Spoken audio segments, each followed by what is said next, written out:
Everyone, अभी जिस chapter के डिस्कस करेंगे ये है हमारा इंग्लिश का chapters of studies. One shorts में मैं आपको बताऊंगा। तो सबसे पहले तो welcome back in videos classes. Videos classes में आप सबका सुस्वागतम है। तहे दिल से आप सबका स्वागत करते हैं। चलिए, बहुत ही कम समय में इस चैप्टर्स को हम कंप्लीट करेंगे ताकि आप आसानी से जो एग्जाम्स है ना उसमें पेपर अटेंड कर पाओ। इसकी समरी पहले बता देता हूँ। फ्रांसिस बैकन की ऑफ स्टडीज एक जबरदस्त जो बताता है कि पढ़ाई की क्या इंपॉर्टेंस है और कैसे ये एक इंसान की जो पर्सनैलिटी है, इंटेलिजेंस है और जजमेंट्स है उसको डेवलप करता है। अब समझिए इसको। बैकन कहते हैं कि पढ़ाई 3 काम करता है। पहला, डिलाइट। रिपीट कर रहा हूं, पहला डिलाइट।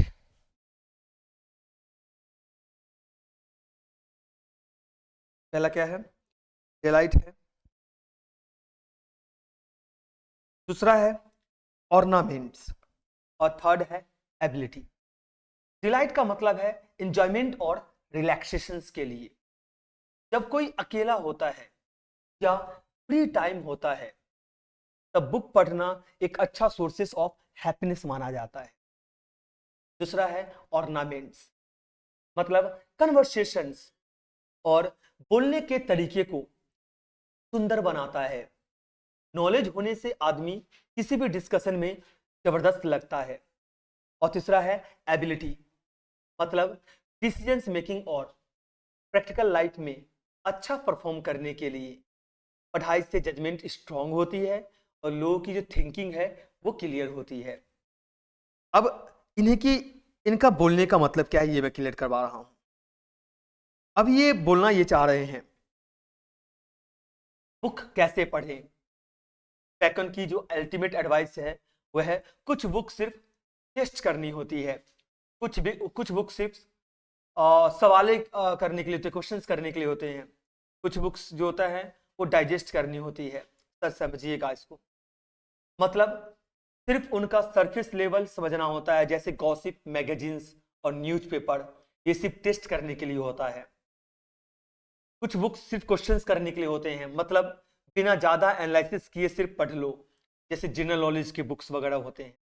कुछ बुक डाइजेस्ट करनी होती है, मतलब इन्हें ध्यान से बार बार पढ़कर समझना होता है। ये बुक्स लाइफ चेंजिंग होती है। पैकॉन कहता है कि एक इंसान को समझना चाहिए कि सब कुछ पढ़ना जरूरी नहीं होता, लेकिन जो पढ़ा है वो ध्यान से उसे पढ़ना चाहिए।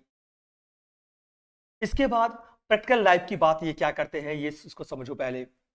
Reading make a full man, मतलब पढ़ने से आदमी का नॉलेज बढ़ता है। कॉन्फ्रेंस और रेडी मैन, मतलब डिस्कशन और बातें करने से आदमी की कॉन्फिडेंस बढ़ता है। राइटिंग एंड एग्जैक्ट मैन, मतलब लिखने से क्लैरिटी आती है और आदमी लॉजिकल सोचने लगता है। अगर तुम कम पढ़ाई करोगे तो तुम्हें अच्छी मेमोरी होने की जरूरत पड़ेगी। अगर तुम कम लिखोगे तो तुम्हें क्लेवरनेस से काम चलाना पड़ेगा। इंटेलिजेंस का सीक्रेट फॉर्मूला क्या है इनके हिसाब से?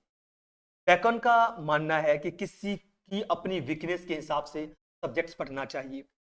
अगर किसी का माइंड बहुत ज्यादा कंफ्यूज रहता है तो उसको मैथमेटिक्स पढ़नी चाहिए। अगर किसी को डीप थिंकिंग का शौक है तो उसे फिलोसफी पढ़ना चाहिए। अगर किसी को टेक्निकल और डिबेटिंग स्किल्स डेवलप करनी है तो लॉ पढ़ना चाहिए।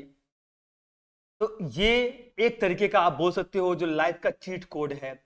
फिर क्या बोलते हैं स्टडीज का इंपॉर्टेंस क्या है? बैकन का यही कहना है कि पढ़ाई जरूरी है, लेकिन सिर्फ पढ़ाई से कुछ नहीं होगा। प्रैक्टिकल लाइफ में उसका यूज भी आना चाहिए।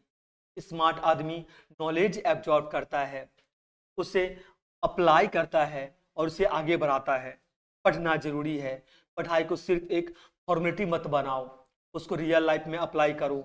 स्मार्ट स्टडी करो, सिर्फ रट्टा मत मारो। पैकॉन ने एक गोल्डन रूल भी दिया है।